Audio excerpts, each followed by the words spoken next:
नाभीलाई सायद पुश गर्ने डिसिजन लिएको छ। डीआरएसले 2-2 को स्प्लिट लगाएको छ। डीआरएसले इभन थर्ड पार्टी हानेर किल बटुल्ने मौका पनि बनाउन सक्छ। यता युटिलिटी गइरहेको छ बोथ अफ दी पार्टीबाट, बट त्यसले रिजल्ट दिइरहेको छ। नोफियरको एचपी कम भएको, चिप ड्यामेजले गाह्रो बनाइदिने हो।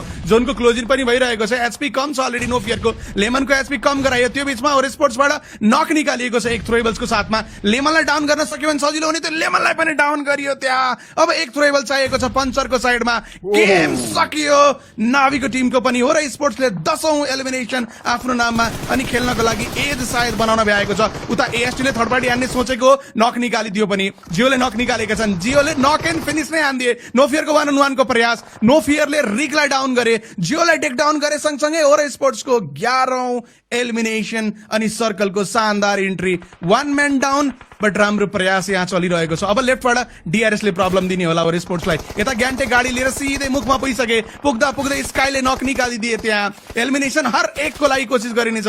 ग्यान्टेको एलिमिनेसन उठाइयो। डीआरएसको 2-2 को स्प्लिट थियो। न यता स्ल्यामिन न उता स्ल्यामिन होला जस्तो छ। थोरै प्रब्लम टिमको लागि उता। यहाँ राम्रो एलिमिनेसन गेम बन्न सक्छ। यहाँ नकीलाई नक निकालिएको छ थ्रोएबल्सको साथमा। लेफ्ट साइडबाट T24 आउँदैछन्। स्लिपी एलिमिनेसनका लागि टोटली फोकस रहेका थिए। नकी फिनिश भए। C1 को प्लेयर यही साइडमा रहेका छन्। स्काईले अहिलेसम्म देखिसकेको अवस्था छैन।